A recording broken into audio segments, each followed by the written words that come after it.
Joan Trudell.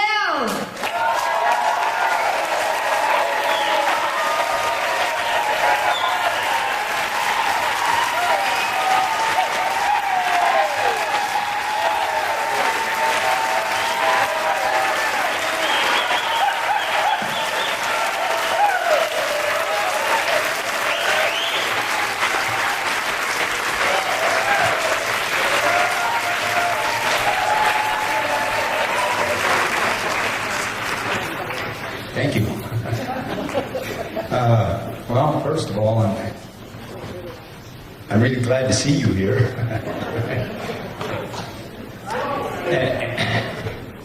and I'll be as coherent as I can. I'm going to tell you just straight so that we have this understanding.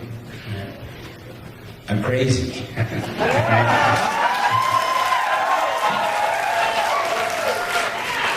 So if I say something you just don't get, right? Don't hold it against me. I'm not trying to start anything. and because and this crazy thing, I mean, it isn't a choice that I made. It kind of just happened. But then I looked around at the normal. And I thought, whoever made this choice for me was looking out for me. I mean, no offense to those with aspirations of normal. What's crazy? But what I noticed about normal and typical and sane, they're all afraid. They feel powerless to deal with the realities of their life. Anyway, that's what I noticed. And I'm not sure, I know where I want to go. Because the title of this is about intelligence, it's alternative energy. So I know where I want to go. I'm not sure how we're going to get there. But I'm going to just head in a direction. And it takes me a little while to find where I'm headed. So I'm going to start, I'll read some poems and then we'll see. But basically it's about intelligence as alternative energy and the reality of who we are, human beings. And I think that we need to pay more attention to that reality of being a human being. Anyway, this is called Carrying Those Rattlings. Nights and days and looking for a way, with lives turning on dreams and loves. Then dreams and loves can turn on you. But until then, it's something more to do. And then there's something to knowing just when to take serious, and then when to leave well enough alone, and in between, don't beat yourself up. As laughters smile at the thoughts of ways how craziers can get everything can get. At the times when some more crazier really is more crazier than we needed. Doing the right things at the wrong time. Doing the wrong things at the right time. Bring ways of confusing us to themselves. Right gets wary and wrong doesn't care. Maybe we could have done it all different. And again, maybe once it this way. The reasons for doing what we keep doing are part of us needing to recognize reason. When there's no all good, there's no all bad.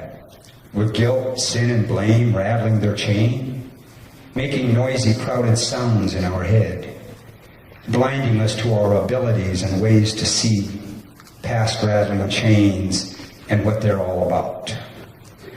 All things we do can be lessons we learn or can be mistakes we repeat and repeat, depending on how loud and on how close and the why we're carrying those rattlings. Should be worth remembering those chains aren't our chains. Someone's put them on us, wrapped them in our mind until we believed. After all's been said and after all's been told, how we think can make the rattling go away. I'm not into this to be the best human being. I just want to be good enough not to be bad. I don't remember seeing many or any heroes. but I saw some people who did heroic things. Anywhere else left to play is in its own duality, while breakers of mask hunt the mask fixers in the relentless of virals, virtual technologic, stalking prey in new created hunting grounds. And fragmented thoughts come tumbling down like a torrential rain's weeping of jagged tears, drowning out the sun like a dark enemy of light, with the odor of fearmongers replacing serene. On the edge of it's all we can do to hold our own, tempters and tempteds flashing their promises. Know how desperate gets when desperate gets. It's easy enough to keep the confused confused. So doing time in a maze of deliberately brokens appears to be a riddler's riddles need solving. And I'm nothing more than another puzzled part, looking to find the right place to fit without crying. Over then, over again, as a song playing my head, wearing memories to fill in some forgotten story about how there's no one doing that do unto others, a life between the last breath and the next breath, the one that decides to elude the predator or not. Then there's that scenery where glory and shame keep cutting in with their Joneses wanting to Jones, like drunken dancers trying to outdrink their fear out on stage where the house controls the music.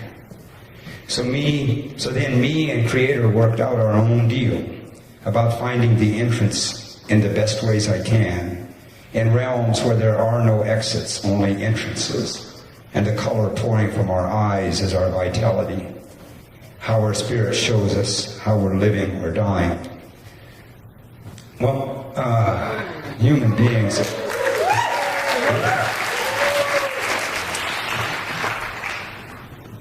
So sometimes off in my crazy, I feel like I'm in a dimensional reality where we don't know who we are. We don't recognize ourselves.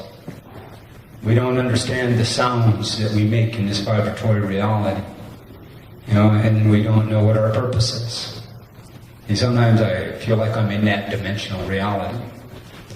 And I think when we look at what's going on in our lives, I think we need to remember that we're human beings. We're human beings. We live in a predatory, industrial, technological reality where there's a small number of industrial ruling class that pretty much own everything. Right? They own the governments, they own the religions. The media. They own the governments, the religions, and all these things. See, and the kind of way it works, this industrial ruling class, they created the communist and told the communist, I look at these government and religion things as being like corrals. So they created communism and herded the human beings into a communist corral and said, you're communist, you're citizens of communism, your corral is better than anybody else's. And they took them and they herded the human beings into capitalist corrals. These corrals they called capitalism and said, your corral is better than anybody else's. And they did it with religions. Right? So all of this, and in the process of herding us into these corrals, they take and they repress the identity, the memory of being a human being. Right? Because we become citizens. They create these victim identities. And we identify with a victim identity.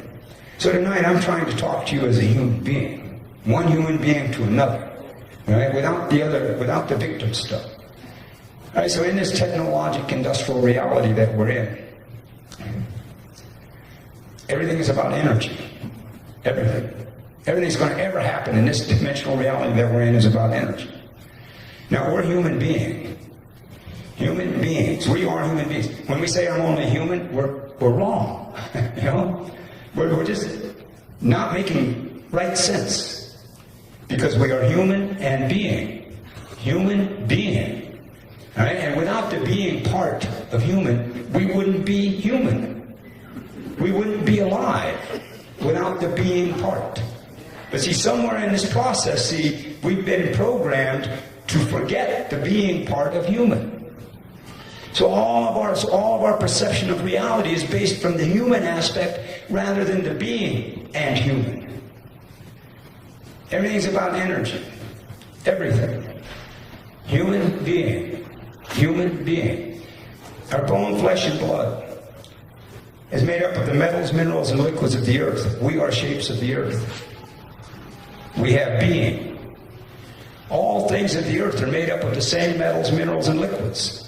Whether it's a tree, a stone, all things of the earth, an animal, a plant, all things of the earth are made up of the same metals, minerals, and liquids.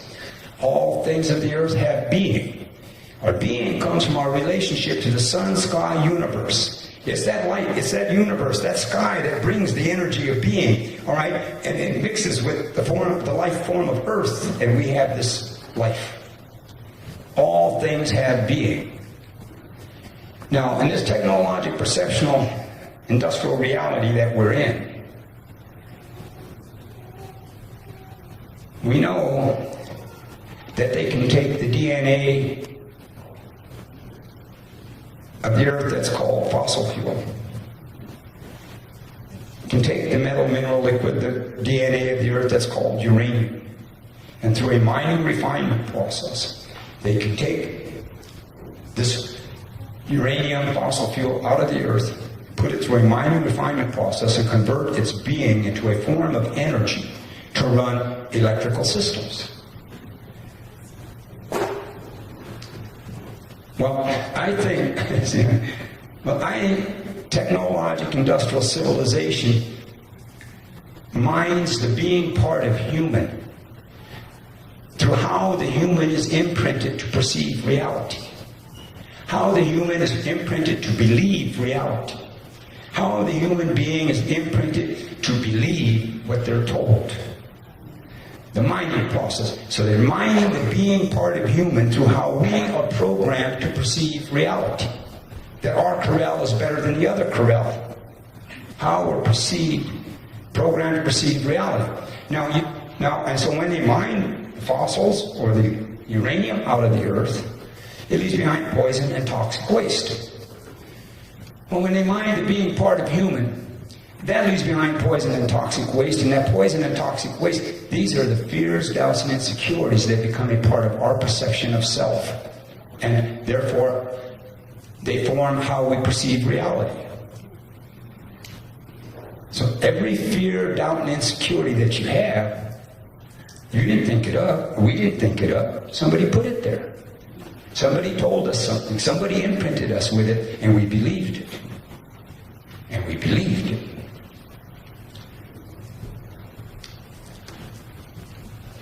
Now, the power of our intelligence. The power of our intelligence. Because, see, we create our reality every day. Every day we create it because it's how we perceive. Now, the power of our intelligence. Have you ever had the experience of feeling powerless? And while you're feeling powerless, how bad can you make yourself feel? With your fears and your doubts and there's something wrong with me, right? I'm not good enough. How bad can you make yourself feel? And how does that affect the people that you interact with? See, then if you can do that, you got power. So whatever's going on with us, it's not about not having power.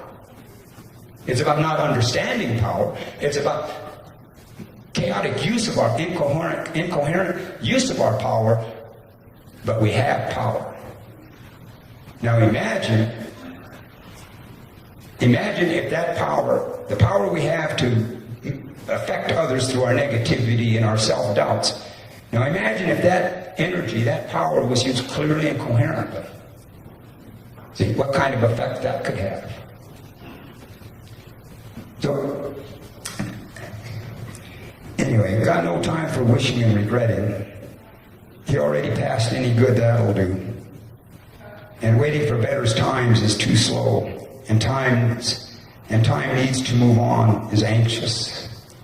Time on his hands or time on his mind is a lot more time than he wants. He already tried using time to escape, or maybe it's time uses him to escape. Anyway, it all ends up the same or not. Days are still days here to get through before the nights get to take their turn. Anyway, time has of passing him around. So if he wasn't doing time, time did him. And some kind of alchemy of overs over, changing light into dark, then into spark, like a clean slate to start all over again.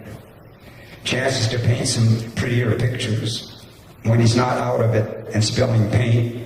Times his mind is like a shaking thought, thinkings and sounds of rattling rainbows, and not really sure is the only sure thing. Time starts making sense, never stopped. Or stopped making sense, never stopped. In between is the time to fill in the blanks. Some things to do with the time of his life. You know, because everything is about energy. And energy flows. You know, when we think, we project electromagnetic thought. And it isn't just reality, you know. So everything is about energy. And we project electromagnetic thought. Now, part of this mining process that happens is to take the human being and stop the human being from thinking, to replace thinking with believing. Get the human being to believe that believing is thinking. Right? But not to think. Not to think. All right? Not reality. All right? Because energy, we project electromagnetic thought. Energy flows. Now, when you take the energy of thinking, which is supposed to flow, and you put it into the energy of believing, well, see, believing is like a cage. It's got its biases. It's got its prejudices. It's got its limitations. It's got its closed-mindedness. Believing, so when you take the energy of thinking, and you imprint and program the human beings to not think, but to believe instead. See, then this energy that's supposed to be flowing out into reality and helping to create, because our creative intelligence is so powerful. But anyway, so it's taken and put into this cage of believing. See, then, so the energy's got nowhere to go. But it's energy, it has to do something, so it stresses and it builds inside. And because it's not really thinking energy, it's believing energy, it increases the fears, the doubts, and the stresses that become a part of the human being's life.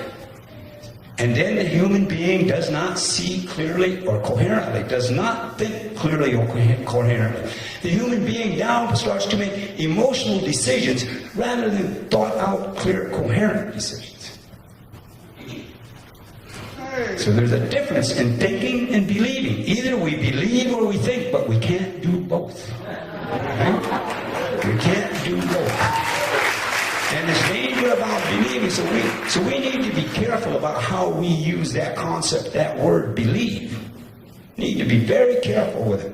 Because remember, every fear, doubt, and insecurity, every self-dislike, every self-hatred, every self-cloud that we have about ourselves, somebody told it to us, somebody imprinted there, and we believed it. But I guarantee you, not a one of us thought it up on our own. You know, we're not that normal.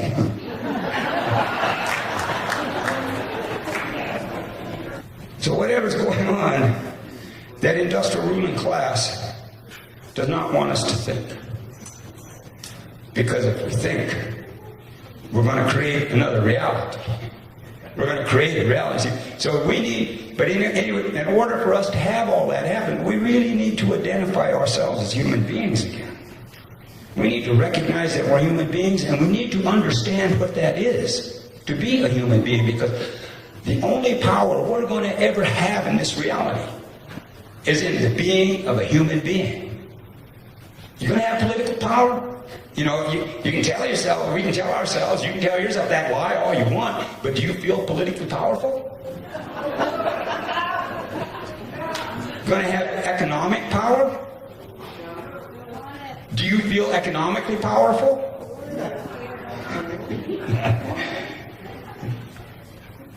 You're going to have military power? Do you feel militarily powerful? Well, see, part of this sleight of mind trickery, see, we've been imprinted to believe that external things are power. See, so if we believe accumulation of money is going to make us powerful, or accumulation of political votes is going to make us powerful, or accumulation of military access is going to make us powerful, see, then we'll never recognize the reality of ourselves in relationship to power. Because we've defined it all as being external. Now, economics, politics, military, all of these things, they're an illusion of power, but in reality what they are access to authority. And there's a difference between authority and power. Actually, people that don't really feel their power need authority to impose upon the others. But we've been imprinted to believe that that's where the power is. As a human, and maybe as a citizen, and what I call victim identities, all right? We're human beings. And ancestrally, encoded in our DNA, because every one of us is descended of a tribe. I don't care where we come from on this planet. At some point, we come from tribal origins. And in that tribal origin, in that genetic memory, we were all human beings. That's how we identified ourselves. And then as technological civilization started to emerge and come out of the mist, all right, then we started to get these other nationalistic identities. We started to get these other own property identities. I call victim identities. In reality, we're a human being. That's our primary identity. If we're here, our primary identity is as a human being. Secondary identity is gender, race. Primary identity, human being. But all of these other identities, gender, race, all of these things have been turned into victim identities. Women relate to their identity as a victim identity. Men relate to their identity as a victim identity. And this is reality. You know, we may hide it behind these varying prides and masks and disguises that we don't even fool ourselves with. But we relate to life from a victim identity. We have been imprinted to become afraid to think. I mean, in the land of freedom, I hear the word freedom used so much. And I want to know, why did they add dumb to it?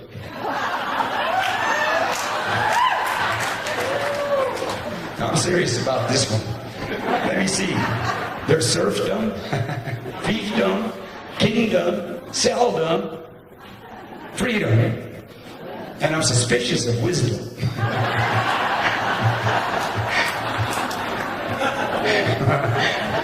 I'm getting old and paranoid because I did too many things. So, the paranoia got to be my curse or my blessing. Can't remember. I'm supposed to handle that one. Now I understand being free. I understand being wise. But freedom throws me. I mean, let's see here. The land of freedom. You got to pay to be born. You got to pay to die. And you got to have money to spend the whole time in between. Reality here. Coherent reality. So where's the freedom? Where is the freedom? How many, I mean, because if we're talking about something starts to need making sense here. Something needs to start making sense here. I trust as human beings, if we recognize that we're human beings and we respect our creative intelligence, we can make sense. But something needs to start making sense. I mean, you know, something needs to start making sense. It's like, how many people in this room are worried about how they're going to survive economically? You know, I mean, serious reality. How many people are concerned about that? You know, how many, you know, and yet still believe in a political system that put them in this position. You know, and I'm not trying to start nothing, except people think.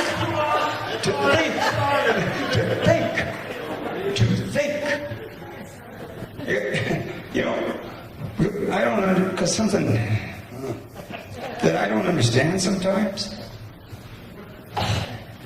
is, how can I show respect to a creator?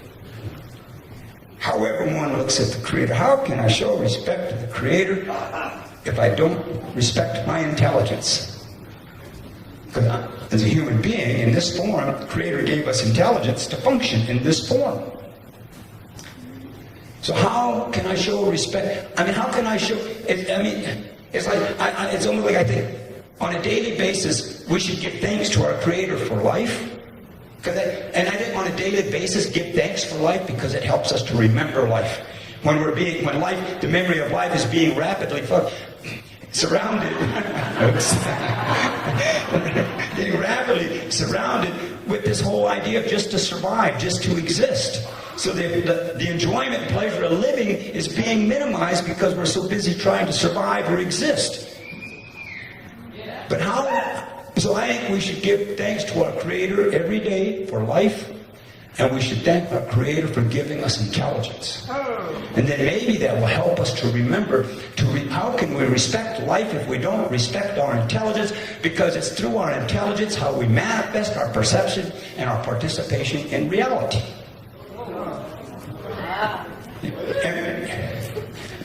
And I see another one here. This is like hope. So they're going to start dragging that out, hope and changing and believing and stuff again, you know.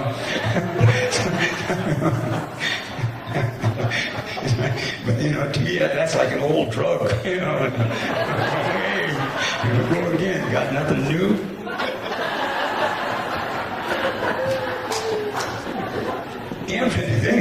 Hope.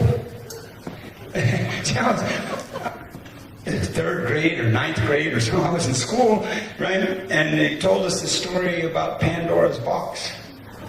And the gods gave Pandora the box. It was really the gods' box, right? The gods, plural. It was really their box, and they gave to Pandora and called it Pandora's box. But in Pandora's box were the 7 evils of the world. But hope was in there. See, and the reasoning, the incoherent logic, right, was that, well, when Pandora opened the box, because she was a woman and couldn't keep it shut, right? We're talking, this is when they were after the whole mother image of the earth and things, so, you know, so they're starting to, you know, but so anyway, she couldn't keep it shut, so she opened it, and the 7 evils of the world came out, and then after they came out, hope came out. And then they told us, innocent little kids, well, hope came out to help us. No, it's the box of evil, and hope was in it, and hope came out of it. Think about that. It doesn't say the box of evil and hope. There was a box of evil and hope came out of it. And here's where the trickery of hope. Everything's about energy. See, and if you pray, you're activating the energy. If you hope, you're just kind of sitting around waiting for it to be delivered. And I'm saying about the sounds that we make, we're in a vibratory reality. All right, and the thoughts that we think, the electromagnetic thoughts that we think, are connected to if they're connected to our feelings through thinking, or they're connected to our emotions through believing. But anyway, the sounds that we make, all right, when we project those out into reality, the thoughts that we're making, well, the sounds that we make need to synchronize with the thought, energetically speaking. So they have created a language, a trick language, where we contradict. Am I making sense? You're crazier than I am. There ain't going to be just me they're coming after then, all right?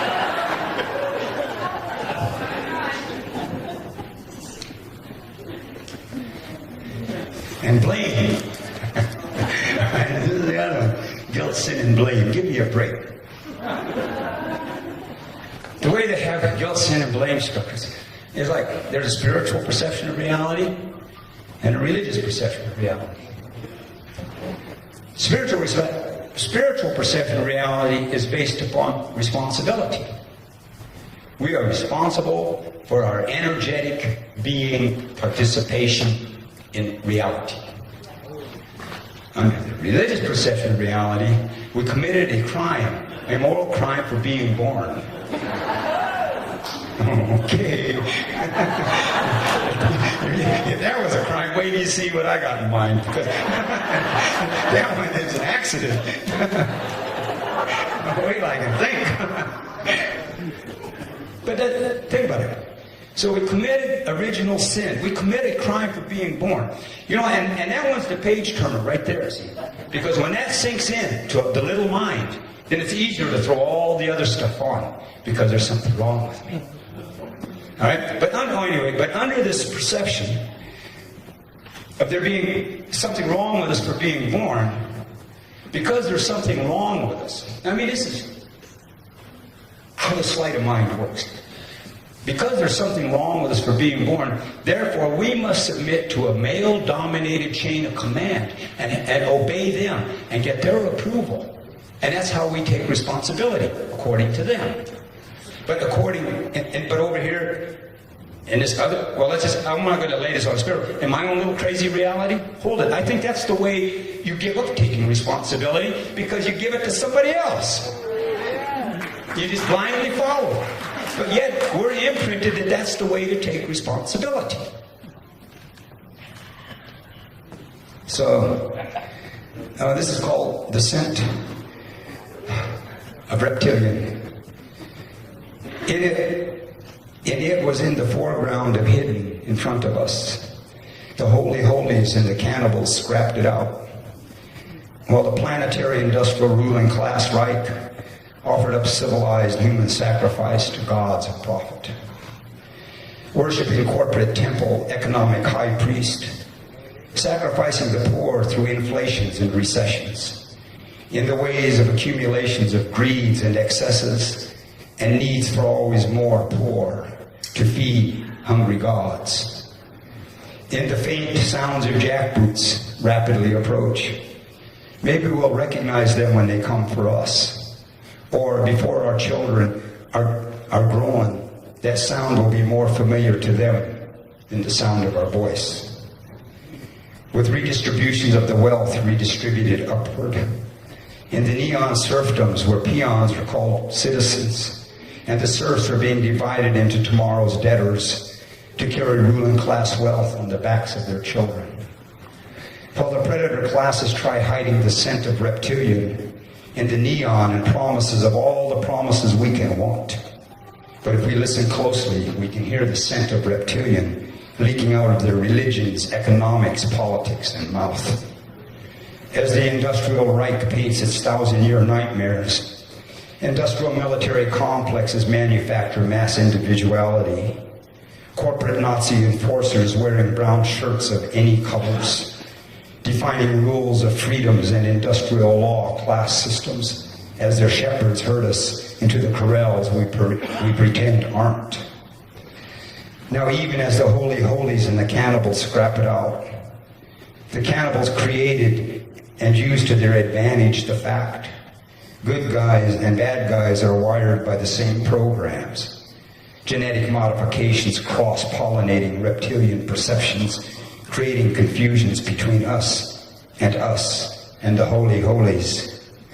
While the ancient ancestral mind waits to be re-recognized, the living memories of the knowledge of being human being, here in our place in the universe, and the reason for thinking, a protection in when thinking is used like a seeing medicine. Now let's think about blame. To blame is useless, and I question, see what I question about blame? Because I think it gives us a way out. You know? If we're not doing the best we can with the best that we have as often as we can, all right? If we're not doing that, then we're really in no position to be blaming somebody. I mean, that's just my opinion, right? And because I think, you know, because they gave, when they created this guilt, sin, and blame, they created 60. Because it's kind of interesting. It's like colonization of the thought process, I guess, actually. Because when we're blaming, see, it does give us an out. It does, because, you know, the bad guys are going to be the bad guys, you know? Blame them, do what you want. It's not going to change that, you know? And we're not going to change them, all right? But we can change us. If the power of our creative intelligence, this great gift I keep looking at, power of our creative intelligence. If we can create our daily fears and miseries, we can create our daily glories, pleasures, and coherencies. We have that ability. That's what the magic of our intelligence is. It's a decision we make. It's a decision we make. And I think it's a way, because everything's about energy, and I think it's better to use our energy, all right, to create some coherency and some common sense than to feed it into the distortion of blame. Now, a different responsibility. Everyone is responsible for how they participate. Everyone is responsible for how they participate. And some things, it may look like people are getting away with something, but everything's at the expense of being. Either we're going to nurture the being part of human, or we're going to deplete the being part of human. See, I kind of, this is crazy now, right? So you can go how you want. But see, it's like the earth is this big amusement ride. What's that called on TV? Survivor. Or is it Lost? Well, anyway. See, we're in a dimension of being. We're beings. We have no form. We're just being. Human beings. So being just is. See, so we show up and we take human form for a while, for whatever reason, and then we go back to being. What you call birth and death, we call entering and leaving.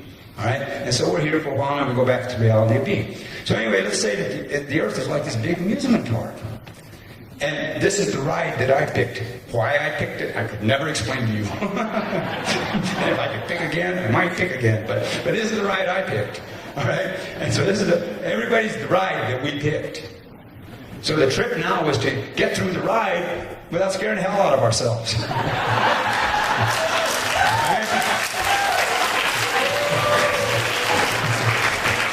Or puking on the person in front of you in the ride. Right? Because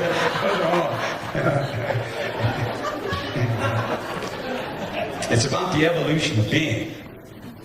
It's about the evolution of being. It's the spiritual reality we're in. It's about the evolution of being. Human form is temporary. Being just is. It's like we enter and leave through these dimensions. It's a genetic memory. It's encoded in the DNA. And during those sometimes when it's harder to remember reasons to laugh than it is to remember reasons to cry, it has to do with how remember remembers. The realms of memories and pick and choose. The conditionings of pain leave deeper imprints, repressing laughter in a competition of pick-me, stars in the night dimming bright, racing the sun. With memories of good and bad lined up in line, who do we pick out first and most in the lined up? Reliving some shadow parts of the past all overs, as good memories and reasons to laugh wonder. Who and what turned the past into the diseased, feelings transmuted into ambushes of hysterical, feeding our natural fires into emotional fevers, high-octane combustion for erupting internals. And at the core of blaming is blaming ourselves. In the mining by trauma with distorting perceptions, the wrong to become the wrong, and that's their worth, turning images of self into fragments of who we are. Good things that happened and reasons to laugh wait, wanting their fair turn to bring the balance they bring, feeling like wallflowers in the dance hall of memories, with too many singers singing too many sad songs, like a desperate drought in a desert, using tears for rain.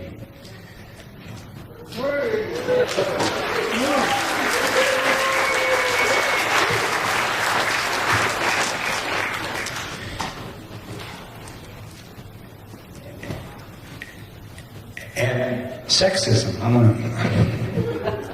sexism exists when they needed to attack the earth. Because everyone in our genetic collective memory, ancestral tribal memory, we all looked at the earth as our mother. And then when this male thing came, wherever it came from, it started emerging with the evolving technologic perceptional reality. All right? And it looked at, it started imprinting to human beings that the earth was not spiritual, the earth was the property of a religious entity. And then the religious entity spotted out amongst themselves, and it came down to three. There's God and Allah and the other one. what's his name? Well, anyway. Yeah, well, anyway, you can pick your own third. All right? But anyway, it came down to the three. But in order for them to subdue, because see, we all looked at the earth as being our mother, related to her, and we look related to the women as the feminine manifestation of the earth, the physical form of the earth, the life bringers and sustainers. So in order to attack the earth, they had to attack the women. See, so sexism exists. It's not sexism exists. It has to do with how the predator class, this technologic predator class, set out to dominate the earth. So sexism exists. It's in direct correlation to how we live with the earth. I just want to put that out there. You know, and about this thing about human beings. See, we all remembered we were human beings. See, now for us, the native people of this land base, I mean, we had the full memory as late as 1492. And in slow increments, it says, as this, what I call this diseased perception of reality, no offense.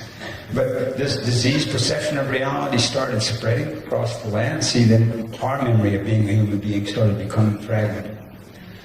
Now let's look at what I call the diseased perception of reality, because it is a diseased perception of reality. And this isn't about race or anything. This is about a diseased perception of reality. And like any disease, it crosses racial boundaries. It crosses class. It crosses gender, a diseased perception of reality. But it's an imprinted diseased perception of reality. Now, so let's look at the descendants of the tribes of Europe. Because what we have in common is something, I think, that in this society, in this country, see, everybody focuses on their differences. So everything, all these battles, we're being manipulated emotionally to be at each other's throats psychologically and demonizing one another, all right, because we can't agree. We're being manipulated to do that. And you watch, it's going to escalate. It's going to get much, much, much, much more, all right, because there's a redistribution of the wealth taking place right now, and a new form, a new neon fiefdom being created. The Dark Ages are coming back, man, but they got light, neon, you know. But all this kind of stuff is going on. But anyway, the descendants of the tribes of Europe, by 1100 AD, the descendants of the tribes of Europe pretty much had been erased as tribes. By 1100 AD, the varying civilizations that came through had now pretty much put it down to the descendants of the tribes of Europe were now owned by the king and the church and the landlords. The royalty, the church, and the landlords. And they were property. By 1100 AD, they were property. If you weren't royalty, church, or landlord, you were property. And you were owned just like any other thing, a tree, a goat, anything. You were property. But these descendants of the tribes of Europe in 1100 AD still prayed to spirits. They prayed to the earth. They call them druids or whatever, but they prayed to the spiritual reality. And in the church, remember, this is about mining energy, man, I'm telling you. So the church created the Inquisition, because the king and the landlords already owned the physical human beings. So the church went after the being part. So they created the Inquisition. And the Inquisition, basically, you look it up. I mean, this stuff happened. I didn't make it up. I know that, right? But the Inquisition was basically when the church made the decision, because all these people were praying to spirits. They were praying to their natural ancestral way. So the church made the decision to have this Inquisition, and the Inquisition basically was to wage a war to possess the souls of the godless heathens. To possess the souls of the godless heathens. You want to see, this is about altering perceptual reality. I mean, this is a blatant, all right? So they set about doing this, and basically the deal was, if you disagreed with the church, you were guilty of heresy. And all it took was somebody to accuse you. And then, once you're accused of heresy, then you have to be tried. And as a part of the trying, you have to be tortured. It's a ritual, okay? And they created fantastic, incredible devices of torture. I mean, we're talking about some deranged, no, I'm not trying to offend anybody, but this stuff happened, man. You know? I mean, organized serial killing. You know? I mean, really, you want to get right down to it, right? They killed thousands of people, and 400, they started 1100 AD. Columbus came here 1492.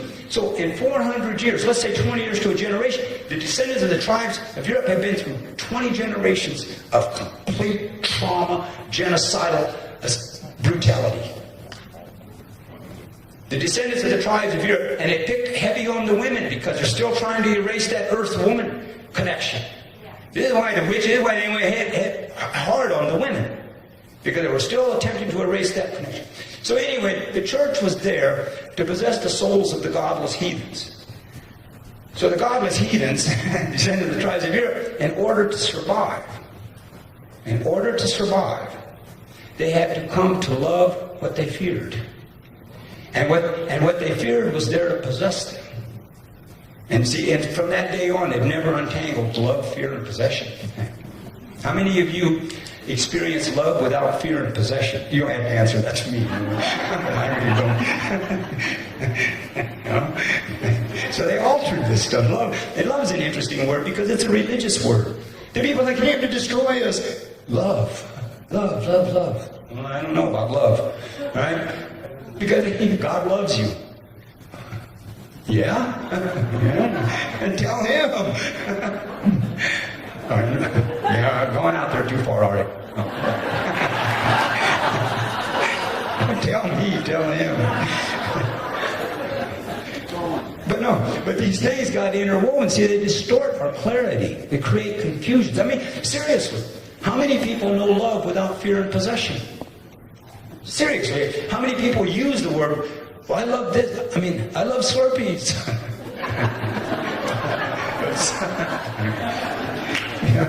That's how it becomes, it's no longer a real feeling. You know, it's an emotion, but not a real feeling. What happened to the caring? But anyway, so the descendants of the tribes of Europe, by the time Columbus came here, and Columbus got here, because this is how we got our name. Columbus got here, and he said, who are you? And we said, we're the human beings. And he said, oh, Indians. See, and some people say it's because he thought he was an Indian, which may or may not be. I really don't know. But the thing is, see, what I do know is they didn't, when we said we're the human beings, they no longer recognized what it meant. But so we know that this imprinting, to remove the identity of the human being, suppress it from the human beings that were the descendants of the tribes of Europe, we know that it had been completed by the time they got here. Because when we said we're human beings, they didn't get it. And they came and they behaved the same way they had been treated. The genocidal policies and behaviors that happened to the native people here was that it was a reenactment of what they knew, because it had been happening to them for 400 years. Is this right? See? So we're all in this together. I'll tell you this. All right? We're all in this together as human beings. Yeah.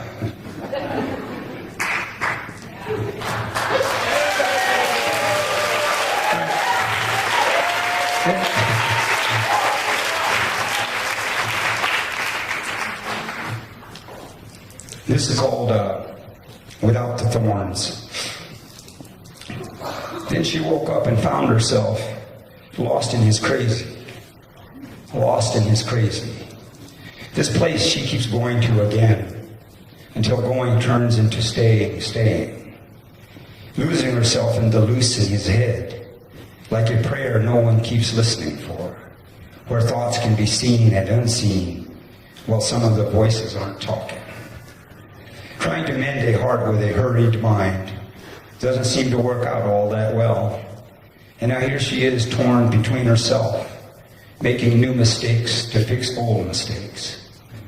Starting out swept in magnetic attractions, beguiled by love and fantasies of love. Wants sees what it wants, how it wants, when hungrier is in the eyes of the beholder.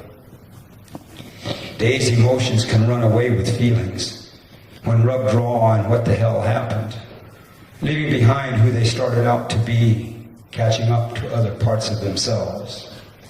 She sees herself in the mirrors they broke, reflecting her in the many fragments of shining. Today's stories are yesterday's tomorrows. Maybe she's trying to find her happy ending, pretending it's his crazy she got herself lost in. Collages of memories and images of shadowing, thoughts on the run, running into themselves, tripping over the hidden closets of hiddens, decorated with ribbons of don't look in there. Girl-child dreams of rainbows and glow, that had to be put away to protect the bright. When dark didn't play fair and cheated the light, learning a woman has to protect her heart. She feels like she's a rose without the thorns.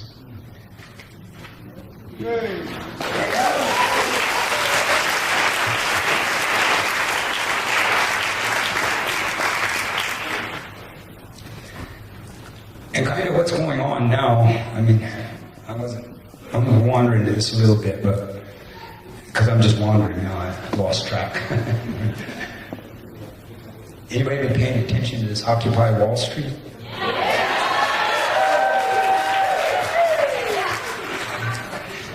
Okay.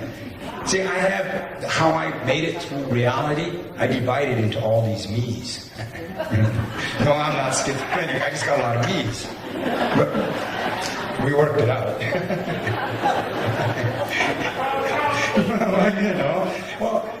Well, I'm just realistic about it. You do too, and I know you do, but you're just in denial about it because some of them you're ashamed of, and some of them, well, oops, excuse me. That wasn't me that said that.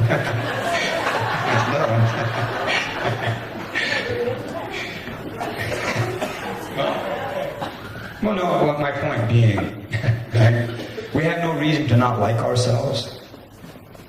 I mean, to be clear, because our distortions were imprinted into us and we believed certain things, and so everything we did basically was a reaction to that distortion. So, we may have done things we don't like, and we should make that distinction. But but anyway, back to the Wall Street thing. I think it's a trick.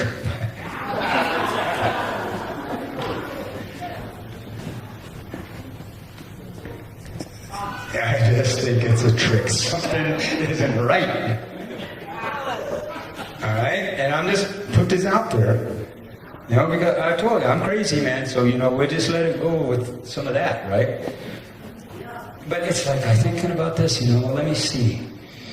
It started in Tunisia, and then the Egyptians did it, and now 6-7 months later, the Americans are doing it. I got a feeling they prepared for the Americans.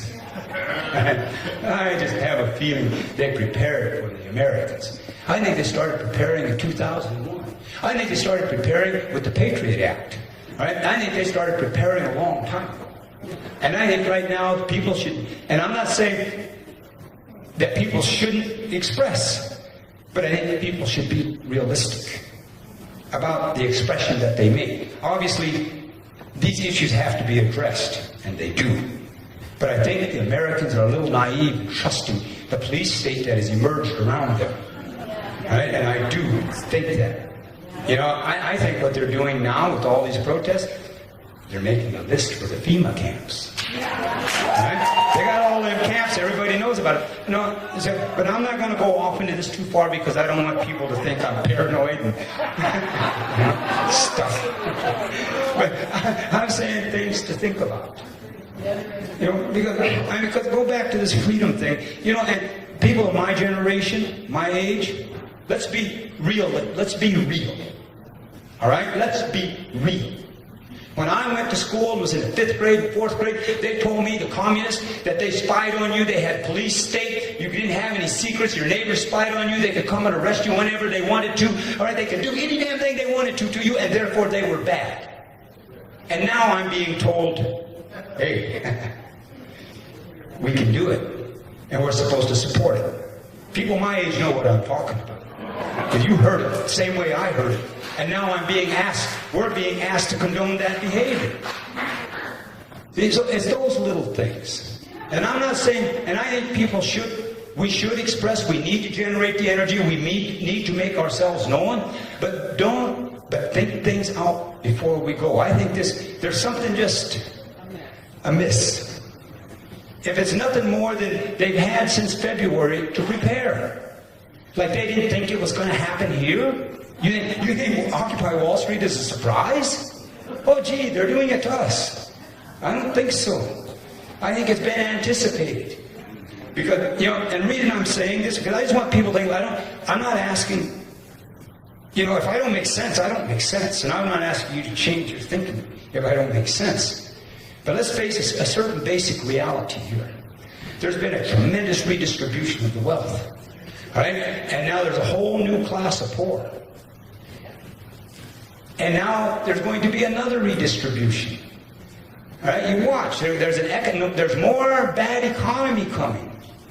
And this is going to create more frustrated people. And then there's going to be provocation, and then they're going to justify being able to come and deal with people. This is anticipated, I'm telling you.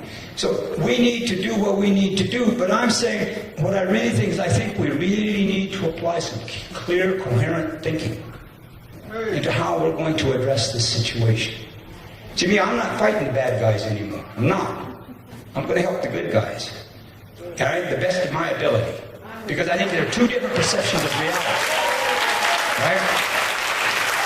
I think there are two different perceptions of reality. And I think we need to think.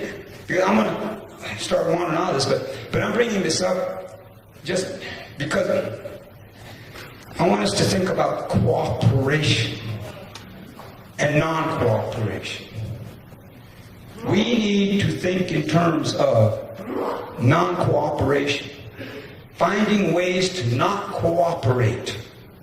See, we've been imprinted civil disobedience, violent or non-violent. We've been imprinted civil disobedience. We've been imprinted protest. We've been imprinted to non-violently civil disobedience is acceptable. Violent civil disobedience isn't acceptable, but to protest is acceptable.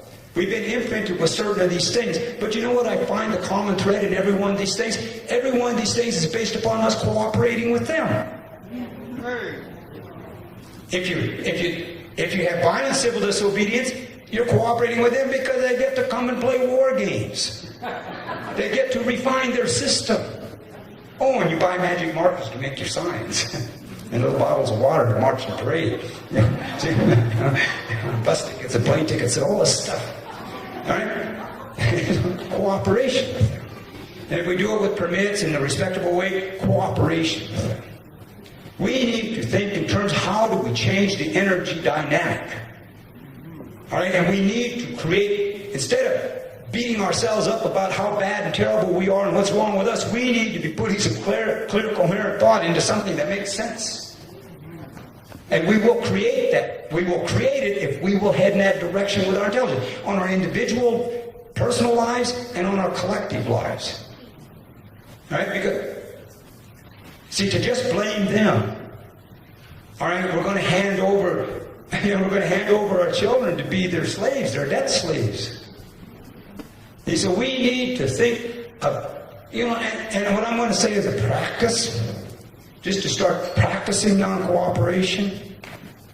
Every fear, doubt, and insecurity that you use to judge yourself, they put it there. So every time you activate it, you're cooperating with them. Every time. Every time. Every time you take pride and you replace humility with pride, we're cooperating with them. Every time we let our ego get in the way, we're cooperating with them. Every time we make a reactionary decision, we're cooperating with them. Every time we make these emotional decisions, it's like feelings and emotions. Feeling is how the being communicates with the human. All right? Emotions basically are what feelings turn into once they've been repressed. Do you ever have an emotional outburst on someone and you go back later and think, well, I wish I had said this. I wish I had said that. Yeah? Because everything's about energy and how we use our energy. has some say. See, and what I'm saying about this Occupy thing, you know, I understand that we need to generate some energy, but I'm saying maybe some energy of coherency, because what I see on the Occupy thing happening right now, it's like a fad that's catching on. All right? And people are emotionally reacting without really thinking things out. All right? And this is what happened in the 60s. Wherever you stood on the 60s, we wanted change. We were young. We wanted a better America. We wanted a better reality. We were idealistic, so our motives were good, our intentions were good, but our life experience was lacking. So we went out there and we were smart, and we made all these smart emotional decisions. But here we are, whatever we were up against wanting to change is more dangerous now than it was then. So what's missing? I think it's coherency. I think it's clear, well thought out thinking. To use that creative intelligence to create a solution, to create a way through it. You know, and I think it's a decision we make. You know, whoever we are in this room, whatever we do to make a living or we do for enjoyment, we made a decision. It's like, made a decision for your career, profession. See, well, this is the way I'm going to go to make a living. So you made a decision. And then once you made the decision to do that, you did what was necessary to learn what was necessary in order to do that, to make that living. Or if it's a sport or a hobby or something you enjoy. You made the decision, you're going to learn that, and then you made the decision. Then you applied and focused your intelligence to fulfilling that decision. Well, I'm saying it's time to make a decision to respect our intelligence and use our creative intelligence clearly and coherently to help create a way through all of this. It's time to make a decision. It's time to make a decision. And whatever you think about the politics, I mean, I'm a non-voter, and I don't like it when voters blame me for the problem. I'll tell you that straight up, right now, so we don't have any misunderstanding. You played with them, you justified them, you know, and I'm a member of the largest political party in America, the non-voters. Now, I think it's time that the voters listen to the non-voters and figure out why we aren't doing it. I'm serious. And here's about voters, because the elections are coming up. I'm going to say this about voters. See, the voters get on my case because I don't vote, and they try to put the blame on me, and I don't think I'm going to wear that jacket ever. I'm not going to let them put it on me. But let's look at voters now. And no offense to anyone, right? But look at voters. I think the voters in this country are irresponsible because they settle for promises. They settle for what they want to hear. They have no expectation. They don't say to the candidates, we want to see the plan. We want to know how you're going to make it better. We want you to tell us and explain to us. No, they go and tell us what we want to hear. Well, I'm going to vote for the lesser of two evils. Well, why vote for evil at all? Right? So we're talking about responsibility. We need to take responsibility for our participation. You know, democracy, I have my... As a native person, after being exterminated by democracy, I have issues with democracy. I don't really trust it. All right? Okay. See, majority rule. I was the majority. You call me the enemy, killed me till I'm the smallest numerical minority, and now tell me to join majority rule. I don't think so. All right? And let's face a reality about this. A reality about this. You want to hear about majority rule? See, I figure when you plant the crop, then what's going to grow out of it is going to grow from the seed you planted. That's what you're going to grow, right? I mean, to me. Not that I plant crops.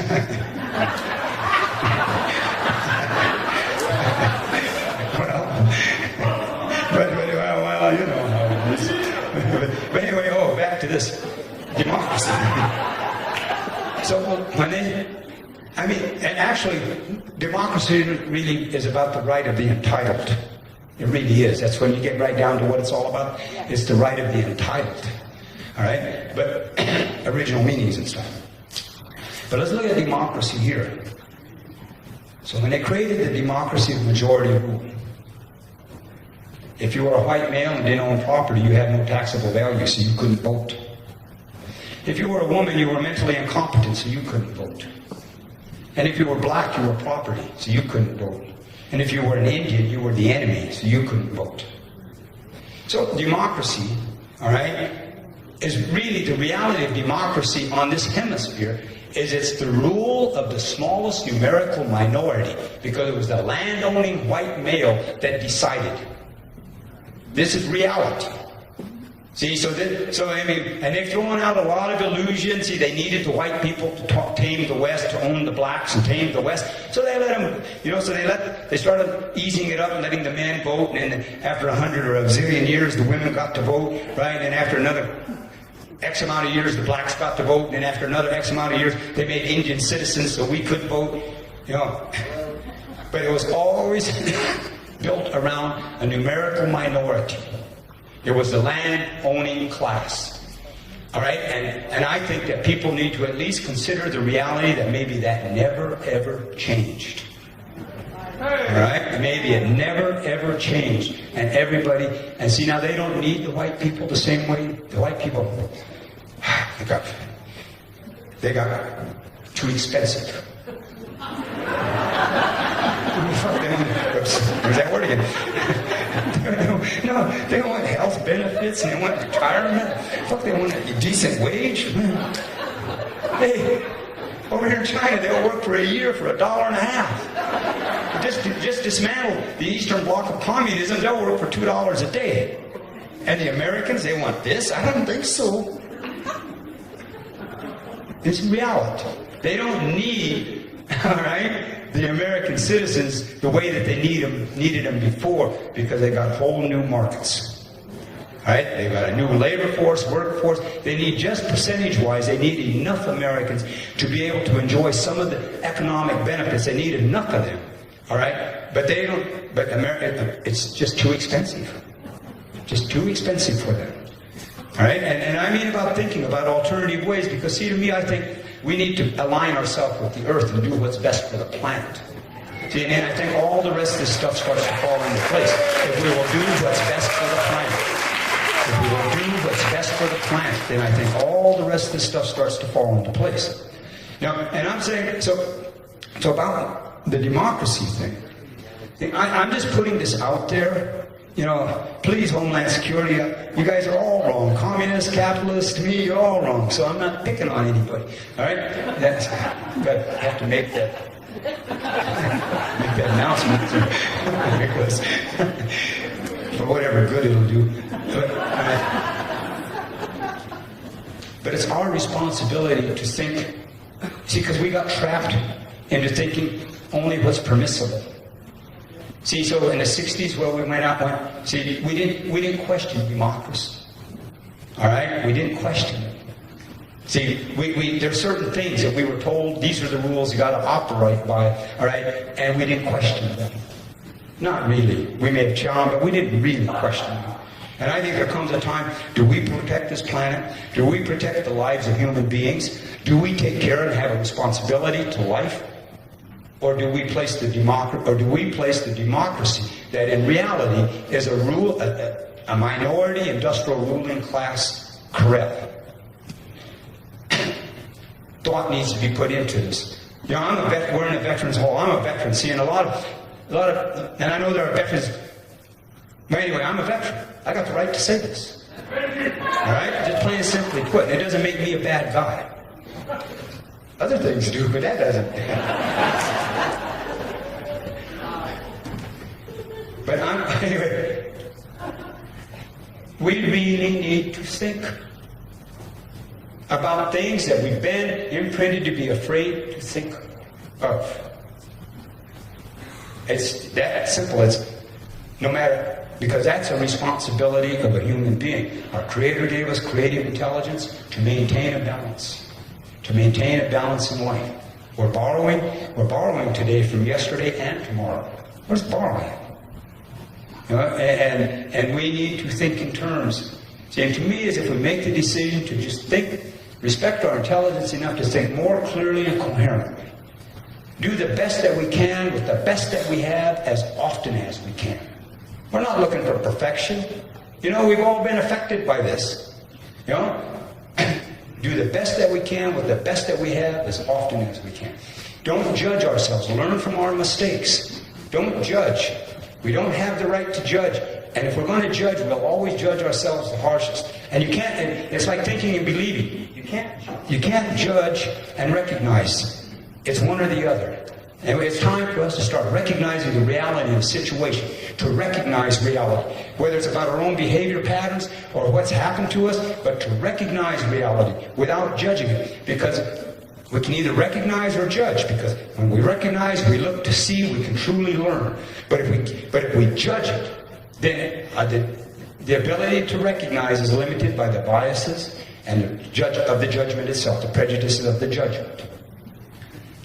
So it's about recognizing and not judging. Learn from the life.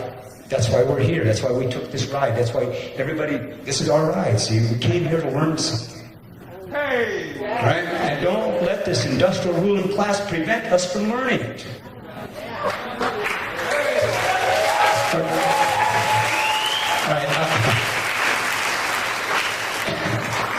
I'm going to close with a poem if I can find it.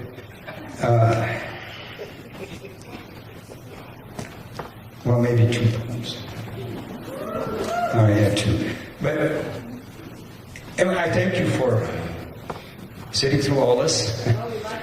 And you know, if anything I said made sense to you, I appreciate it.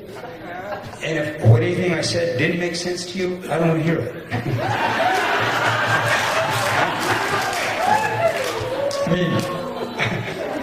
I mean, I respect it. I don't want to hear it because.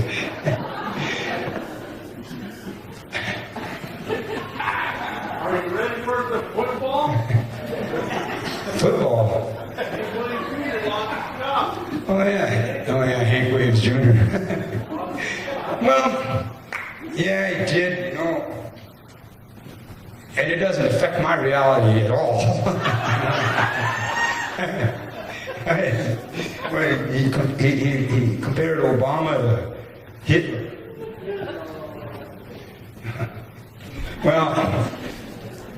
Well, I mean,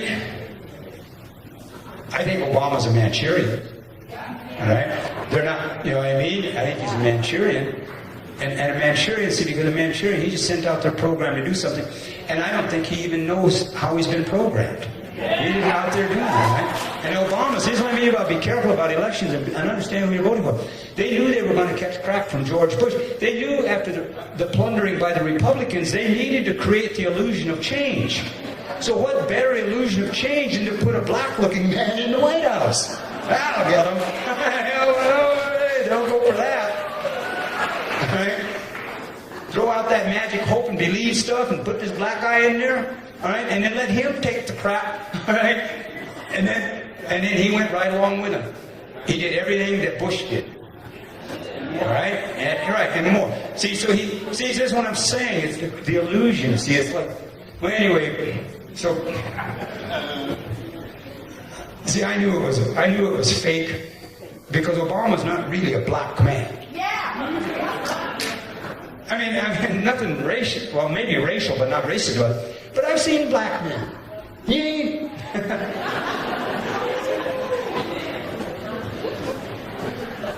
Gotta have a little white blood in there if you're going to get in the White House.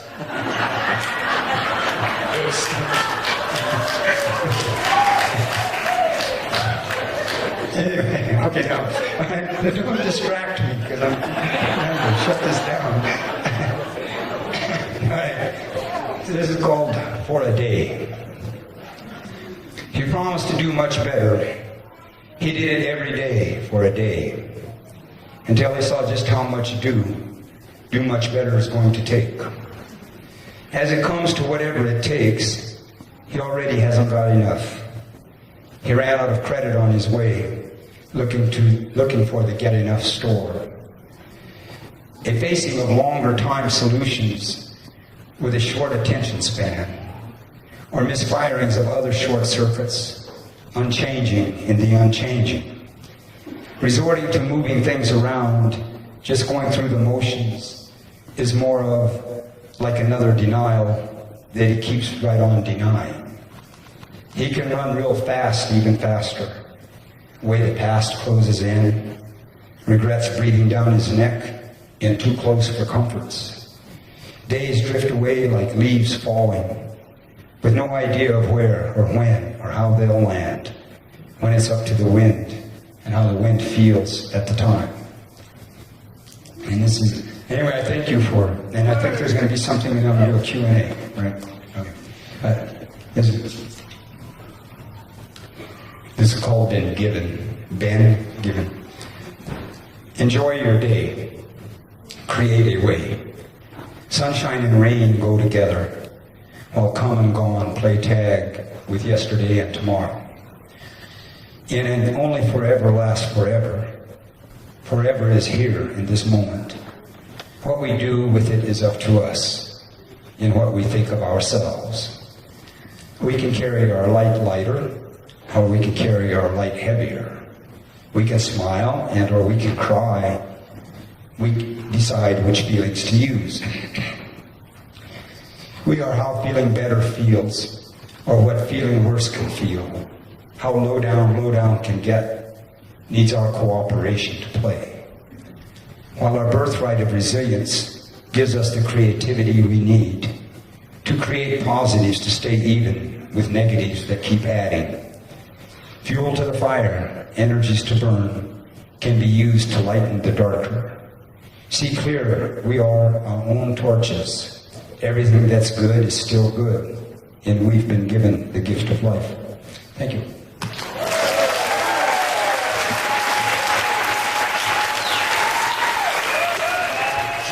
Big ears. My brother Don. Anyway, we want to, it's made by your people. It's really old. It's from the early 1900s. It's you have to take it out there to look at it. I kind of threw this together. You can see I'm not a leather man.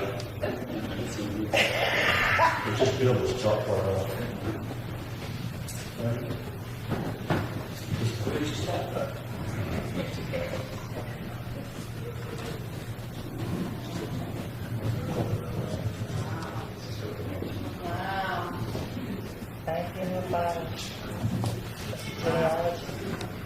Whoever did it was an expert.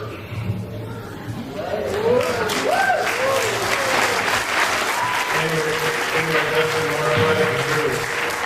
And we want to thank you for coming here. And I want to thank you for what you did for all the Indigenous people all over the world. Thank you.